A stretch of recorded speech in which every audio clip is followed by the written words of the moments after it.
ECSI fans, you want to revolutionize your sports investing habits? Allow me to tell you about WagerWire. WagerWire is an app that helps you become a superior bettor by allowing you to sync all your sports books and track all your bets in one place. See your current action, your betting history, and stats. You could also sign up for sports books and collect bonus offers. Follow them at WagerWire on X, as it's the best account on the platform. Head to App Store or Play Store now and search WagerWire and download the app.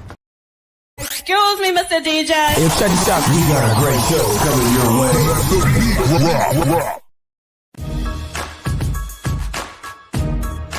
From the ECSI Sports Studios, it's the Midday Market Report with Jeff Dawson.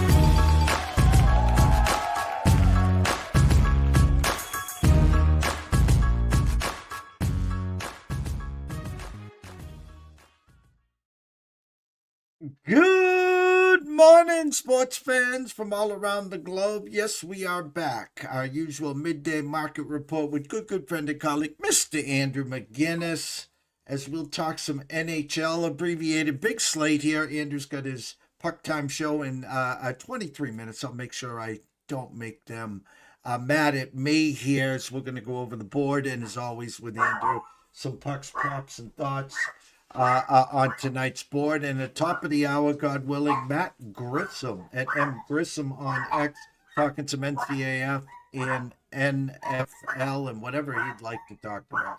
So without further ado, let's bring him in, Mr. Andrew McInnis. What's up, Andrew? Mr. JD, how are you? Good, how are you?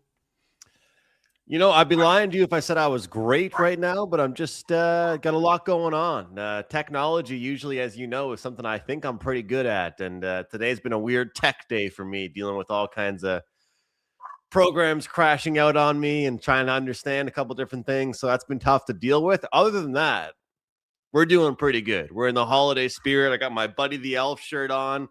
We got Christmas dinners tonight, Christmas stuff tomorrow. And I love the slate today in the NHL. So not too bad. But, you know, if I didn't mention that to you, Jeff, it'd be on my chest the whole show. So I got to let it out to somebody. And I'm feeling tech frustrated right now.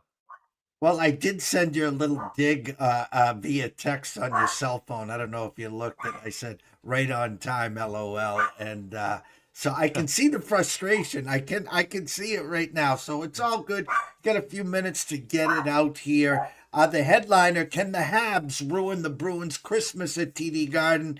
We face off a Bruins team leaking some oil, maybe reality finally setting in there. Struggled at the Garden the last handful of games. Before we dive into the slate, before we dive into that one, as I like to usually do, the landscape since the last time you and I have been on our channel up for a week, what you've seen in the NHL. Well, I think, Jeff, you know, everybody talks about American Thanksgiving as being that benchmark for these NHL teams, but I think we might have to start using Christmas as that benchmark for teams, because this is when we start to finally see who's settling into which position, who's in what spot. You know, I gotta finally tip my cap to the Detroit Red Wings, Jeff. This might be the year the wiser plan gets them back into the playoffs, because they look pretty good right now. This team's playing very, very well. How about the Minnesota Wild? I mean, you got two great goaltenders. You make that big move. You pick up Quinn Hughes. They're not missing a beat right now. They're doing super well. But the teams that are making me laugh are teams like the Predators and, you know, some of these teams that are starting to get it going, like the Canucks. And it's like, don't you guys want a draft pick? Don't you guys want the top 5 pick? Because they're picking the worst time to get it going a little bit here right now. But I'll tell you, we're starting to see some of these teams. You mentioned the Bruins, but overall, some of these teams that were kind of near the top of their division starting to slip a little bit. And I'm very curious going into today's slate, as we always look at it before a holiday break, after a holiday break. Do we see overs, Jeff? What's your take on that? You know, do we see sloppiness? Do we see the grand salami over, or do we see boring hockey? I'm curious what we end up seeing out of that. But I'll tell you that the East continues to be so competitive, and the only real teams with like massive losing records actually are currently in the Western Conference. But there's not many teams, Jeff, compared to a lot of leagues in years past in the NHL, where you can just say, okay, this is a safe bet to go against this team. You really can't. And, we're 5 minutes, 50 seconds into the show. I got to get my digs in on the Maple Leafs. Like, they're pretty much done. They fire their assistant coach. They've got their star players not playing well. I'm still seeing fans on social media making fun of Mitch Marner. How you making fun of Mitch Marner? You guys are going to miss the playoffs, So it's very, very interesting to see. But what bothers me the most right now is all the injuries that teams are dealing with. It's not just one team. Every team is dealing with it. So I guess maybe it's kind of an equal playing field as far as that's concerned. But a lot of injuries so far this year, Jeff. Well, you brought up the Grand Salami, 13 games in all, a 78.5, juiced over 15 cents. Do some quick math. That's 5.5 across the board. The only 6.5 pre-flop, Utah at Colorado. Everything, there's a 6 San Jose and Vegas, 6 Nashville, Minnesota, 6 Buffalo, Ottawa. That's it. The rest are 5.5s. Now the public's going to move some of those 5.5s to 6s. We know that, of course. But I think the sports books are playing the conservative route. Maybe some grab ass, maybe some, hey, wink, wink. Let's each get a 1-pointer and then let's open it up in overtime.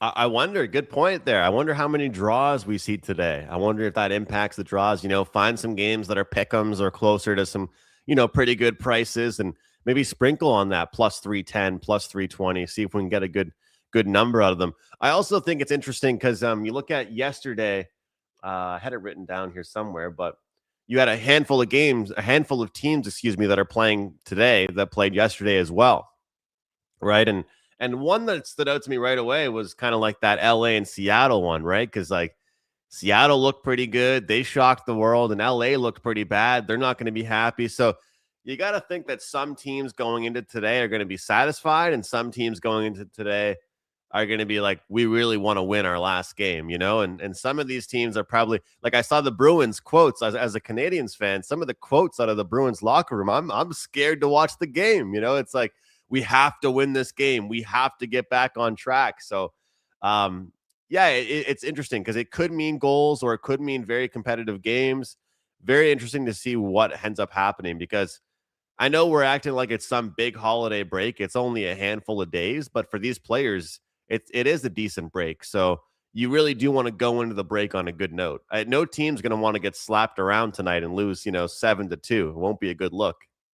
No, and again, after this break and then the New Year's, then it's the push to the Olympic break. So it'll be real interesting what happens at the start of 2026 in January and the month of January leading up to Milan and the Olympics there.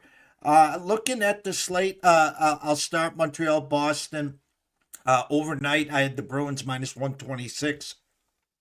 Your Habs plus 104 with a 5.5 juiced under minus 18 cents at the Circa. Good morning to Mr. Benson and Mr. Stevens. They currently have some money trickling in on your Montreal Habs here. Where's my eyes? There you go. Bruins now minus 116. Habs still at plus 104, but they moved the total to 6 over minus 15 cents. First 1 to 4 wins this game, Andrew. I'll tell you, 4 straight games against the Bees, Cole Caulfield goal. So Caulfield, his line didn't play very well the last time out in their most recent game. Maybe this could be a good spot here. Plus 170, the best price that I saw available for him. Could be something worth looking at when it comes to that. And funny enough, Charlie McAvoy, assists or goal, shots on goal props. The Canadians don't do very well against defensemen. They give up a ton of shots from the point. Maybe the trailing defensive player gets the puck quite a bit on the rush, whatever it might be. Maybe Charlie McAvoy is a guy to look for today as well. Before we get into the pucks, props, and thoughts, we have a few minutes here. A big slate here. I'm trying to, ECSI VIPs 2-1 in college basketball, and kind of, I'll throw myself under the bus. The Ducks have been so good to us in team totals, overs, almost that game. Looking at it, when they highlight and they give you the carrot, Ducks team total over. It wasn't under. It was over 3.5 minus 15 cents. You saw the grab ass pond hockey, that late goal in the second, 1-1. You're like, all right, Ducks, here we go. Let's get the attack going. Wake up in 3-1 loss there. As you said, Seattle played well last night, and the Kings, well, they got crowned. They're playing each other at 10:07. That before Christmas Eve, let me get some late night action. A 5.5. Kings big favorites. Wouldn't you think it's a good spot on both of them on a back-to-back for the Kings staying home to bounce back here? I think, yeah, I'm looking at Jeff, it's been a long time since I think you've given it out and with me with that first period puck line. Is today the day for it? I did my show last night. I recorded for it. The thing is, it's almost like some of these teams need the full game to really get it going. And that first period, you kind of want to be very particular with it. But I saw plus 124 last night when I recorded my video.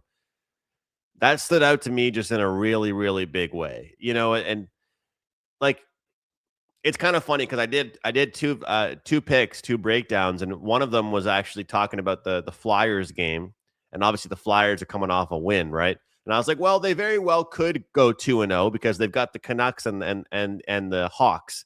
That's a pretty good 2-game set to end off before the holidays, right? Playing, the Canucks and the Hawks. But I was like, well, maybe I'm still thinking about some goals in that one. But when you look at this spot for the Kings, they've got to be upset. And one funny thing is for them is that they're probably going to make a trade soon. Like they already traded away Philip Deneau, but now they've got a ton of cap space. If you're a player on that team, especially if you're a depth player, you're sort of competing for your spot a little bit. Like a lot of people talk about the top players when it comes to trades, but nobody realizes when it comes down to the bottom players.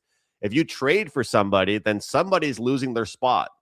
So what do you think, Jeff? I saw you on your phone checking the numbers there. First period play, or how do you want to approach it? Just because it's a massive, massive number on them, right?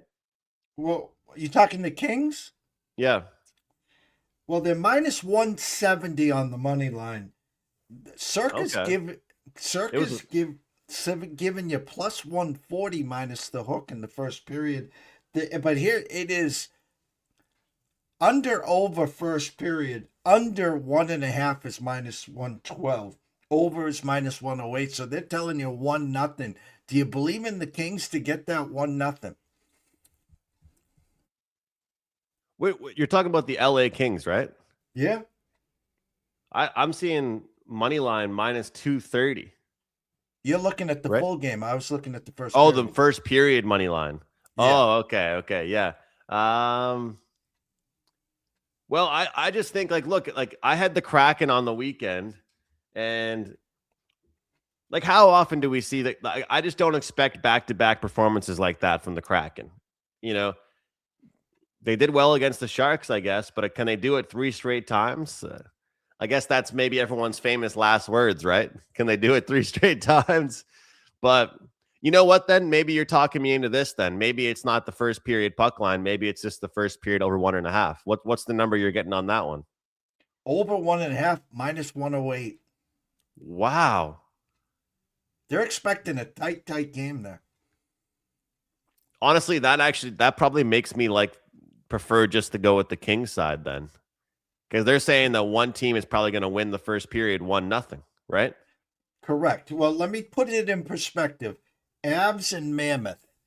Avs full game is minus 260. First period minus 185. You can get the Avs minus a half goal plus 122. The under over 1.5 first period is 142. We know the Avs score in the first period. The question is, do the Mammoth score? You feel more comfortable, I would assume, on the Avs side. Not that we want to run to the window, lay in the 142, but they're giving you plus 122 on minus the hook in the first period. Is it 1-1 is the question.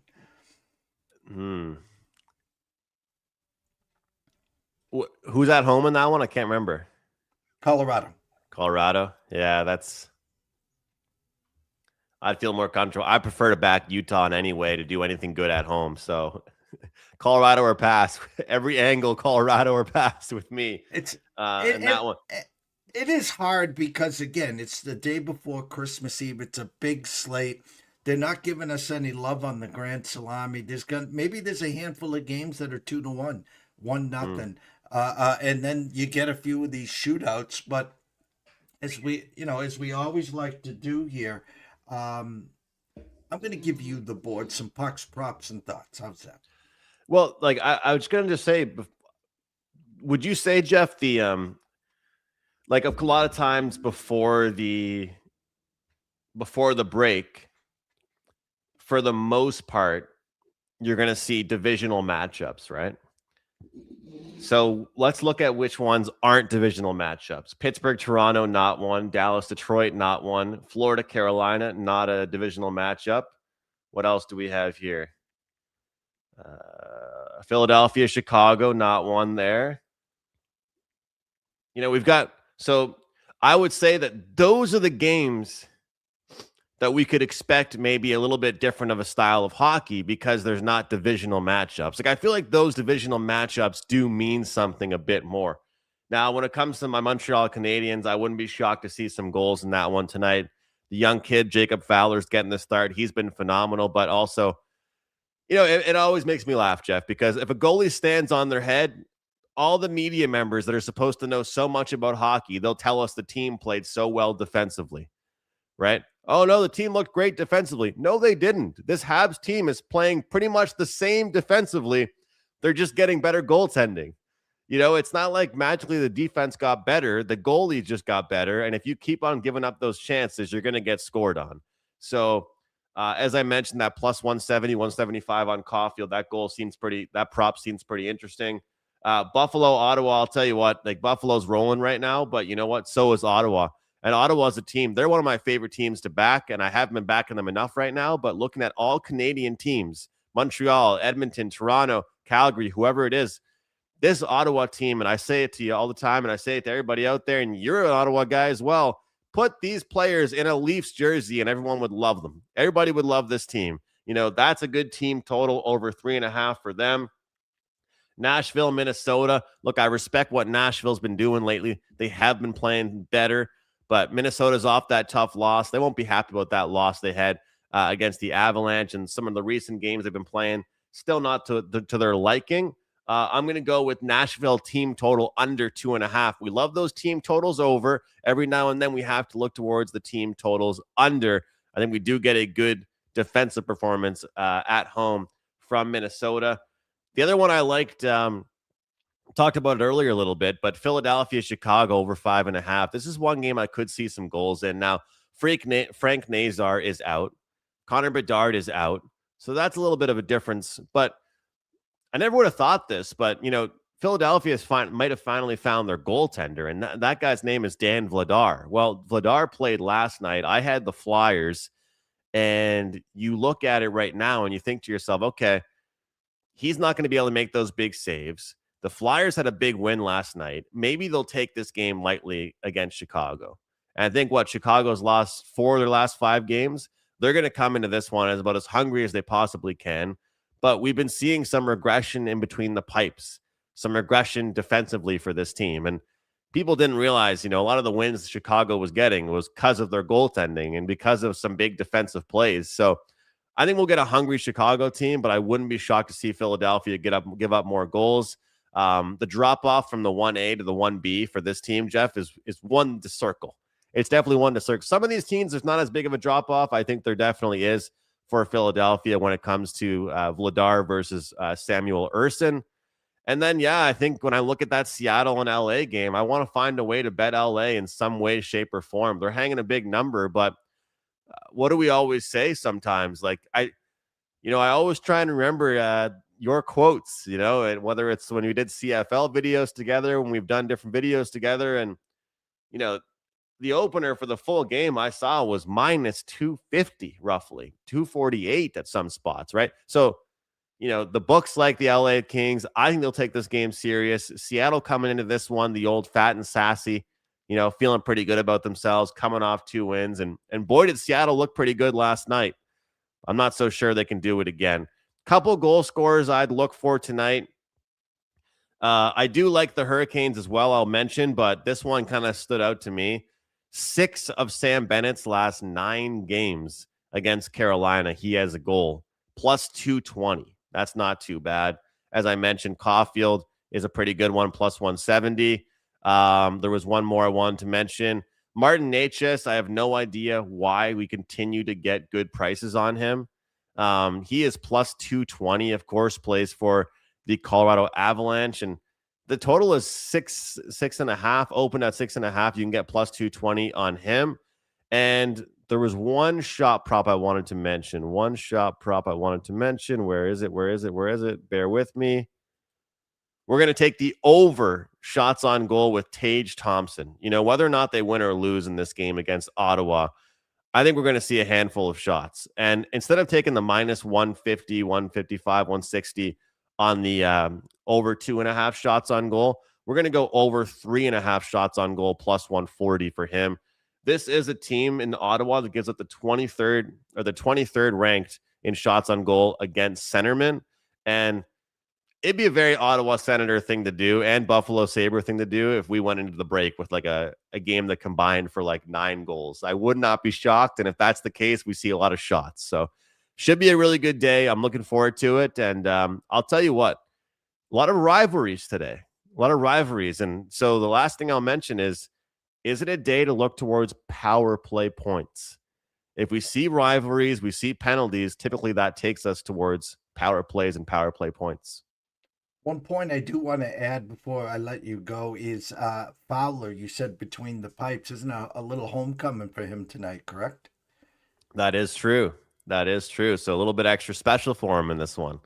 That's Lots right. of friends and family. And you know what? It's funny. I think he's played better on the road so far than he has played at home with the Habs. We'll see.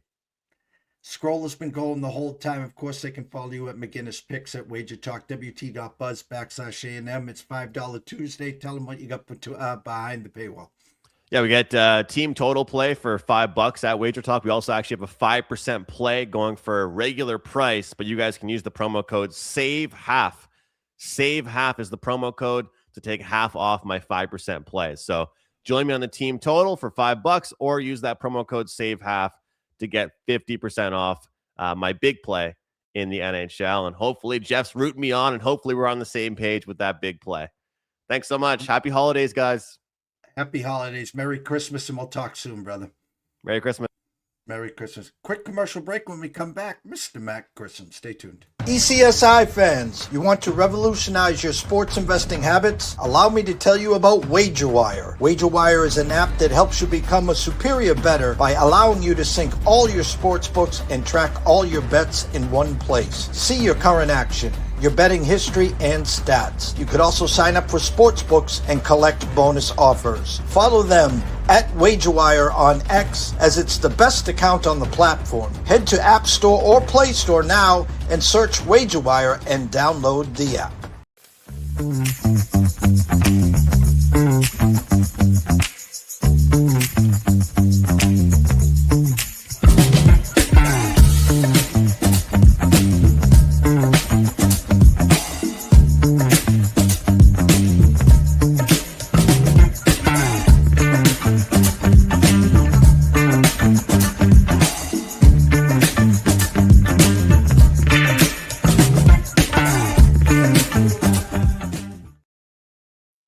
Well, a lot of sweat was going on when we talked last to Matt, and he was even nervous. Wasn't his computer model selection, but sometimes you got to zig when they zag. So let's bring the champ in, Mr. Matt Grissom. What's up, champ? What's going on, Jeff? We did it. Thankfully, Best Bet Delaware got through, and then Arkansas State defies the model, wins 34-28 in the first ever Xbox Bowl to go 27-8 over a 5-week period, picking 7 games each week ATS. Well, I was listening to Matt Yeomans and Derek on VSiN the following night, and Matt brought up your run, and Derek's like, "Oh, Matt. Yeah, we were in Omaha, with the crew and the gang. So, touche, congrats, Beeson, here we come. Yeah, got to go on there. Maybe, just maybe, and Matt teased it the other night on our segment. Maybe a invitation to the Circa Friday Football Invitational. That would be nice. I've just been asking Derek for maybe 5 years now to please do a college football contest because everything that they do is great. And so I know if he ever dabbles in college football, that will be a great contest too. Just like Millions, just like Circa Survivor. But he hadn't done it yet. The Invitational is the closest thing he's done. And you have to be selected to be in that. So, well, it's funny because, I was a part of it a handful of years ago. The Golden Nugget always was the king of the college football, 7 picks a week. Then Westgate jumps in. Derek with their Circa Survivor, their Circa Millions. Maybe, just maybe, if he gets enough, chirps in his ear, maybe he doesn't want to take away. Is the Nugget still doing it or not? I don't think so. The last time that I talked to Tony about it over the sportsbook director, I had finished 7th in that contest and he was paying me out, and I just, kind of banter back and forth. I said, this was a fun contest. And he goes, yeah, this may have been the last year of it though. He was just sad. He was, looked like he had just been defeated. And I think Circa moving in downtown really, took it to them. The book was completely empty, and this was in the middle of like a random Saturday of college football. So, or NFL. So, and during the NFL playoffs, just a sad deal. So I don't think they're doing it anymore. William Hill, they did one. I don't know if they did one this year though. College football only. Yeah, I think it was just the Westgate, if I remember correctly, which I could be totally wrong there. Be nice to see Derek get his feet wet into that as well. Bowl games going on, of course. Last weekend, listen, Oklahoma 17-0. Game's over. Let me see, a fumbled punt by Oklahoma, a pick six, 17-17, and Alabama took it to him in the second half. Held on at the end. Thoughts about that game? More surprised Alabama winning that game, or was that more on the Oklahoma? I mean, again, the punt and then the pick six, 17 up at halftime. If you had Oklahoma minus whatever first half, oh my God, extra shot for you. Yeah, I think Twitter, me included, had kind of written off Alabama at that point. I think they all thought that Oklahoma had won because they were up big at the half. And Alabama got a pulse and found some offensive rhythm. And now I think Bama is the dangerous team. You saw what they did against a really good defense at Oklahoma. Now, they take on Indiana in what could be another great game, especially if Alabama carries over this momentum and gets off to a hot start. Now, I think if you go down 17-0 at the half to Indiana, it's probably a different result. But it was just like, oh, wait a second. We have Ty Simpson. We have Ryan Williams. We have a really good offense. Let's move the ball. The other game that all the naysayers got their chest out, it was dentist root canal, no Novocaine. This was zeros, threes, missed field goals. I know if you look at the scoreboard, well, Miami missed the 3 field goals, but at the end, A&M had a chance to tie it. I guess for most people, because I know Miami and Alabama were the 2 dogs that everyone was barking about, and then of course the 2 big favorites. But thoughts on Miami and A&M? I guess you can say they are who we thought they are. Yeah, I wasn't a buyer of A&M. They were the beneficiary of a very weak SEC schedule. don't have to play Georgia, Alabama, Ole Miss, Oklahoma. Got to miss all of those guys, and you take on another team with a pretty good defense, and Miami takes advantage of it. The model loved Miami, made them minus 3.7, ended up getting the 7-point win, but that was my best bet going into quarter 4 of the VSiN contest. I had best bet Miami +3 and the under. So if you're following along on Twitter, hopefully you cash that one because loved Miami in that spot. Well, I'm going to pull up the tote board. Let me see if I can get in there here. I'm going to try it. Survey says, bear with me, Matt. No, you're good. Let's go here. Go here. Oops. Hold on 1 second. There we go. Some look aheads. On New Year's Eve, we have, as we speak, come on, eyes. There we go. Miami, Ohio State opened at 9.5 with a 42.5. At circa 9.5, 42.5. Initial thoughts with the opener there. Are we really going to do this again with Miami getting too many points? I want to take this at 10.5. I think Miami is live in this one, though. I think their defense is just good enough to hang with Ohio State. Their offense has got to do better than what they were against A&M. But you look at how well they run the ball. That Fletcher kid, Mark Fletcher, number 4 running back for Miami, he torched Texas A&M's rush defense. And Ohio State, if they give up the run and let Carson Beck throw it over the top, I think Miami could win this game. Now, I think it's unlikely, but I think Miami could definitely cover. I'm not completely sold on this Ohio State team. I don't think the offense is very good. The defense it's got a lot of talent on it, but I don't know. And I don't trust Ryan Day. That said, I don't really trust Mario Cristobal either. If I pulled the tape from last year, you and the rest of the world was saying the same thing a year ago in this exact spot. And the only difference is they were hosting the Tennessee Vols, 8-point favorites, and they put up almost a 50 burger. I think they scored the first 5 times.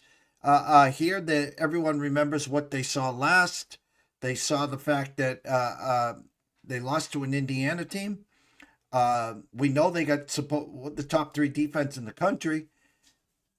We haven't seen the offense. Now, they don't have Chip Kelly back there. They got this offense cooking with Crisco for this playoff run. But I kind of have to think that they got a chip on the shoulder. They're still the favorites to win this whole thing, Matt. Yeah. And I think, again, I think they beat Miami. I think this is a lot of points. I think we're undervaluing Miami and we're overvaluing Ohio State. Of course, the model would disagree with me. They make the model makes Ohio State minus 11.1. So covering the 10. But I could see a 31-21, 31-24 top game. I think it's lower scoring. I'll probably be on the under. And when I lean under, I lean underdog. So give me the points with Miami. I'm going to go against better judgment. Well, I want to now give us a tip on the hat here. We were trying to project the Oregon, Texas Tech, and we were spot on there. They opened up to Oregon minus 1.5. There are some 2s out there.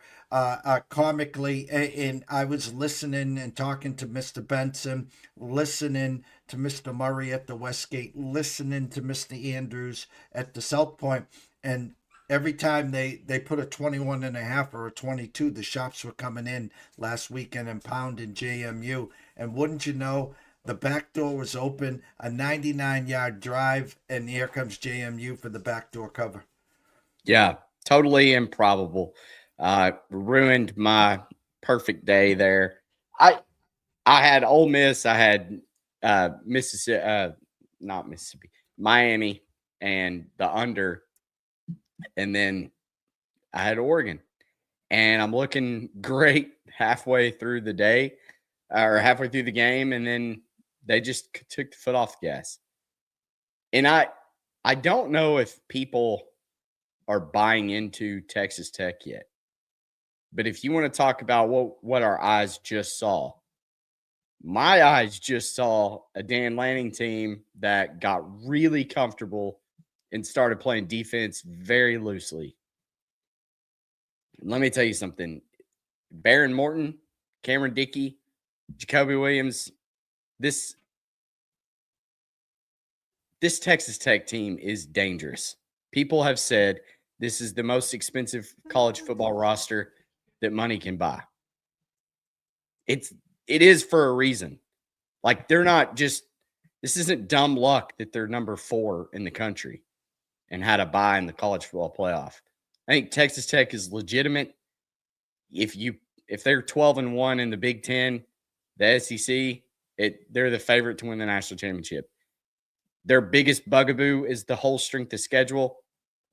Outside of the game where their third string quarterback played against Arizona State in a game which they got blown out early and then almost came back and won, they are perfect and they're dominating people. I'm talking 3, 4, 5 touchdown wins in every game that they've played. So, yeah, strength of schedule matters. You can look at every other team. Indiana almost lose to Penn State, who's really bad this year. Takes a miracle catch in the back of the end zone. Ohio State. You kind of get by Texas. Texas win didn't end up being that great of a win. You lose to Indiana, your offense kind of sputters. Georgia. Alabama hangs 500 yards of total offense on you and you lose. I mean, every team has a hole. I can't find one for Texas Tech outside of the one game where their starting quarterback didn't play.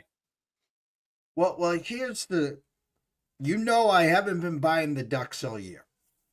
I just haven't seen the flash. I haven't seen the flare. They lose in the opening round last year. Dan Lanning could have went wherever he wanted to go. He stuck and stayed. He could have left again this year. No, I'm sticking and staying. I mean, Dan, this will be the best game in the college football playoff. Dan, you got Phil Knight, Nike money. You ain't going anywhere. But here's my point. I'm going to take you back to the Big Ten. We didn't know how Indiana would match up to Ohio State, both sides of the ball. We found out real quick. Oregon had the game won. We had their team total over 17.5 in the first half. Well, they covered the full game in the first half. Never mind the first half. But my point is this. This is, and I've been a big Texas Tech backer all year. I'm like, they've been getting disrespected. We know that Oregon was going to open up at 1.5, now 2 in some spots because they're looking for Texas Tech money. Everyone knows Oregon, the green, the uniforms, the flash.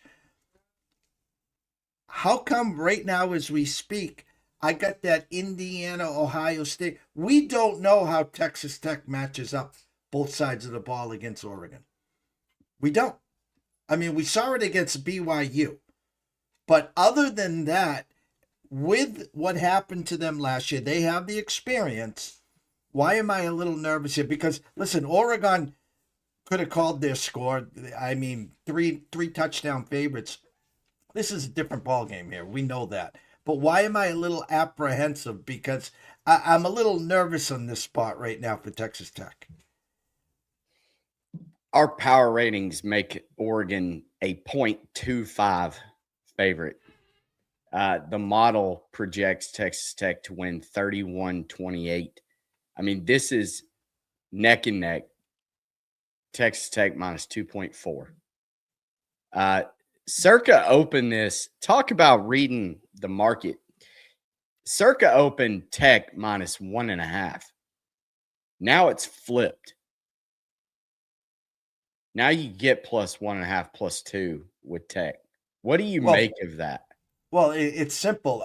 Benson and his risk room is making a statement. They're on the Texas Tech side. So what they did by opening them 1.5 is let's get that early Oregon money in to flip it. Let them bet Oregon at plus 1.5, plus 1, pick them -1, -1.5, now -2. So they got their base of Oregon money. Now they'll get the two-way action. But they made a statement that we're on the Texas Tech side. Yeah. I have to go Texas Tech. I think that they're more sound on offense, and the defense is, I don't want to say better, because Oregon's defense is really good, and Tech has done just as impressive things on defense as Oregon, but I think Oregon's maybe done it on a tougher schedule. But again, they give up a lot of points. I mean, overall offense, Tech ranks 23rd in our metrics, first in overall defense. Oregon ranks 9th in overall defense and 3rd in overall offense. I mean, this is going to be a great game. It's less than a field goal game. I think it's going to be on the lower scoring side, which is not what you think of when you think, I mean, let's be real. Texas Tech, Oregon football. I think Mike Leach, Marcus Mariota, DeAnthony, whatever is that, DeAnthony Jordan, I think was the running back's name for Oregon.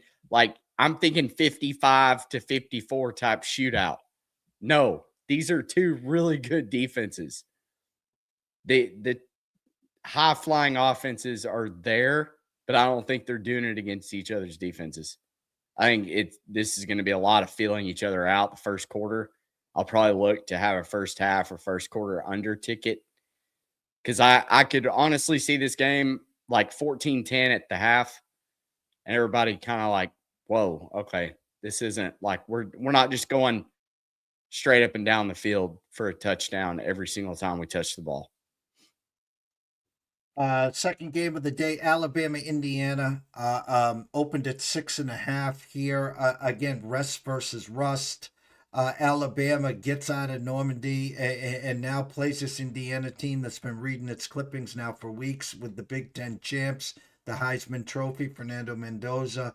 No one gave Alabama a chance in this tournament, especially the fact that they had to start on the road. Here they are facing the number 1 team in the country, Indiana. You've already talked about the Alabama side. What scares you on the Indiana side? Nothing. I think they have the coaching advantage. They have the quarterback advantage. I think Alabama's got strength of schedule on them. But Alabama can't run the ball. They're 79th in our metrics running the ball. Indiana's 6th in stopping it. Probably won't have to much, because I feel like it's going to be the Mendoza and Ty Simpson show where they're just airing it out. You've got defensive IXDSA, so it's drive success against the pass. For Alabama, they're 9th. For Indiana, they're 24th. So if Alabama wants to win, it's going to be because of Ty Simpson. The model makes it 11.3 in favor of Indiana, winning 33-22-ish. So I think Indiana is probably winning.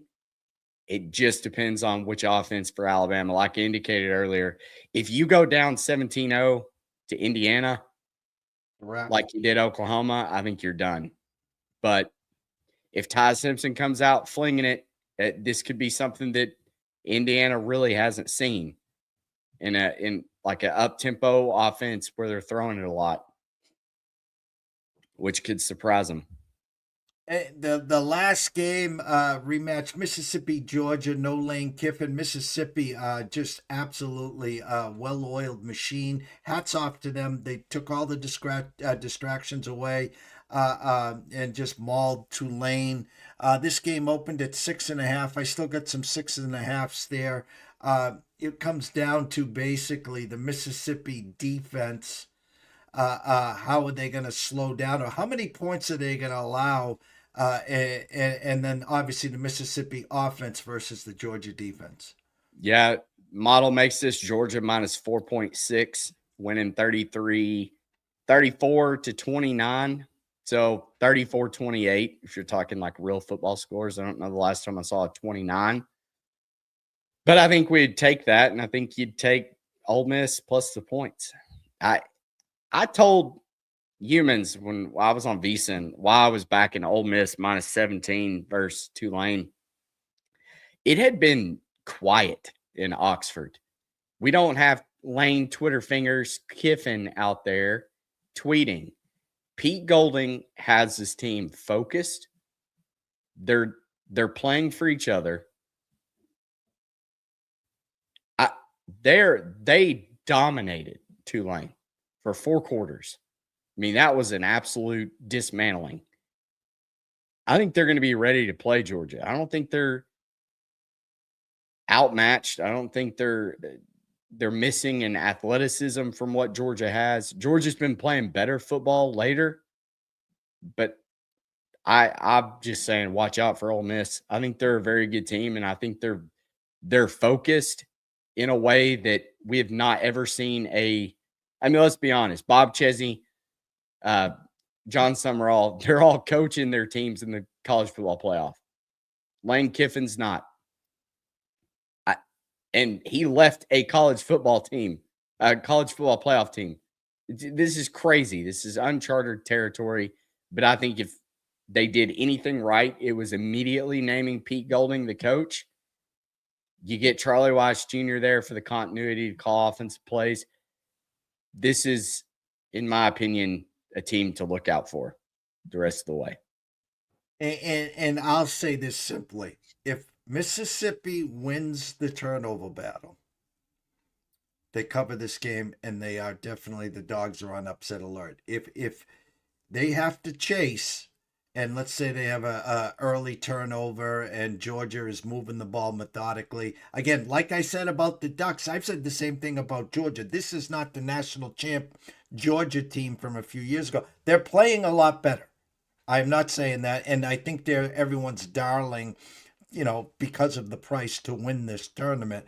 But my point is, if Ole Miss hangs around, especially the first quarter, the first half, hasn't turned the ball over, maybe even has a lead at half, they're one dangerous dog. Yeah. But again, I think we've seen Georgia playing the best football they have lately. And I also think that we've just seen Ole Miss playing their best football lately too. And I think that's what you want in the college football playoff. And I also think that what we saw last weekend is going to be the end of your JMUs and Tulane's getting in the college football playoff. I think that was just uncompetitive football that people didn't want to see. But buckle up, because this week should be the exact opposite of that. I think outside of Notre Dame, you have the 8 best teams playing right now. Yeah, we had 4 teams in waiting. Well, actually 3, obviously. We had BYU, we had Texas, and we had Notre Dame. And then you just picked the 4. You could have thrown Vandy in there if you wanted your 4th team for your 16 brackets there. We're going to figure out if we're going to be back next week before these games start, obviously on New Year's Eve, New Year's Day. I did change it, of course. You can now follow Matt on X at @Grissom. You can check out his work at NCAA Insiders. But as we always wrap up this segment, Matt, tell them where they can find all your written work. It is in the link in my bio. Got a good bump in followers. Trying to get to 5,000 here by the end of the year. We've got 3 bowl games on tap. I've got my model projections up, looking at Toledo and Louisville in the Boca Raton Bowl. Toledo missing a lot of people, including their coach. The quarterback is doubtful to play with an injury. Not looking good for Toledo, even though the model likes them. And now at the plus 10.5, I think you can get. So I'm going to tread lightly with that one, do a little bit more research, but I'll put some picks out before that 2 p.m. Eastern start time, as well as in the New Orleans Bowl, Western Kentucky, Southern Miss. And then tonight caps off with the Frisco Bowl, UNLV versus Ohio. I'll put out all those previews as well, as you can click on the link in my bio at mgrissom on Twitter and check out all of the sims. And I appreciate the follows. Want to wish everyone a happy Merry Christmas. Be safe. Enjoy the family time. ECSI will be dark tomorrow for Christmas Eve, so everyone can get their last minute gifts, get their wrapping done, get their meal prepared for Christmas Day. We'll be back live on Friday. It looks like Nick Hathcote will be back at his usual spot to talk some games. Scotty Webb will be back around 9:30 to talk some recaps as well. Everyone here, enjoy. We only have 8 days left in 2025. So listen, I know there's a million bowl games out there. Listen, if you got to play them, scratch an itch, pizza, beer, money. If you got something you really like, then just don't go overboard. I know you got most of your Christmas done, if not all of it done. Save some money in that bankroll to bring over to 2026. So here is an interesting fact about the bowl games is that if you have a favorite side and it's the dog, just bet the money line. Favorites are 5-3 ATS, 5-3 straight up. The 3 that they lost is because the underdog won outright. So the spread has not mattered at all in any of these bowl games, which tells me one thing, one glaring thing. It is a race for information. If you can get on the right side of the team that is playing better players than the other team has opting out, you're in a good spot. And thankfully, I've tracked most of this. Here we are at, I think the model is in these. Let me just look real quick. We're 8-4 in the ball games so far. So we'll take that, including the college football playoff. As we always say, when you play a dog, especially in college, sprinkle a little beer and pizza money on that money line, even as crazy as it looks. And always shop around. But there were guys in my Twitter last night yesterday talking about Washington State. Hard Rock did a promo. You could take Washington State money line plus 180. They were plus 1 or plus 1.5. Like that on pure value alone. If you leaned Washington State, you got to take it. Pay attention. Listen to the champ. Listen to the champ. Hopefully you get in next year, so we'll be excited there. Hold on, by the way. There was a little breaking news, a little birdie talking about some college baseball last week. Do you have anything you'd like to talk about college baseball before we leave? It's still kind of top secret, but we're working on something big. I'll just put it to you that way. We will have more information, better news, better stats, better everything through a collaboration of minds going into the 2026 season. I'll leave it at that. You heard it here first. For myself, Jeff Dawson at EC Sports Invest, the one and only Mr. Matt Grissom at M Grissom at NCAA Insiders. Enjoy the holidays. We'll be back on Friday, and stay tuned.